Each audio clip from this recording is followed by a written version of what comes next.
আসসালামু আলাইকুম ওয়া রাহমাতুল্লাহি ওয়া বারাকাতু। এটা হচ্ছে প্রমাণ আলহামদুলিল্লাহ যে বাইতুন নূর জামে মসজিদে অনেক বছর পর নতুন কমিটি হয়েছে, শুকরিয়া আদায় করে আলহামদুলিল্লাহ। সভাপতি হয়েছে রুস্তুম আলী হাওলাদার। এই যে জায়গায় যারা উপস্থিত এবং সহসভাপতি শাহ আলম, মোহাম্মদ মিজানুর রহমান এবং সেক্রেটারি উপস্থিত নাই, সহকারী সেক্রেটারি রিপন হাওলাদার এবং উপদেষ্টা মণ্ডলী কেশিয়ার এই সোহাগ, আশরাফ আলী সহসভাপতি এবং শাহেদ আলী, এ জায়গায় যারা আছে সকলের নাম আর নিলাম না, সবাই মসজিদের কমিটিতে উপদেষ্টা সদস্য, সবাই এ জায়গায় কমিটির আওতাভুক্ত আলহামদুলিল্লাহ।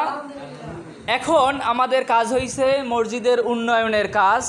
সেটা হবে আমাদের এখন মসজিদে একটা টয়লেট নাই, টয়লেটের দরকার, এটা জায়গা দিবে, এটার ব্যবস্থা করবে ইনশাল্লাহ।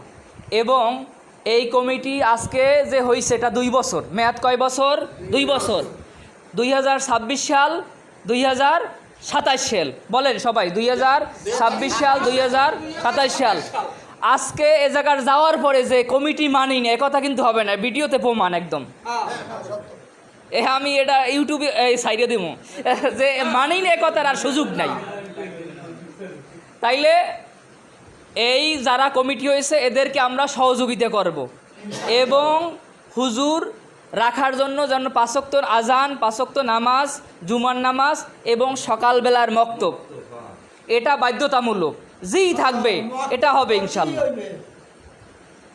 আলহামদুলিল্লাহ, আল্লাহ আমাদের এই কমিটিকে কবুল করুক, আল্লাহ আমাদের সবাইকে কবুল করুক, বলেন আমিন।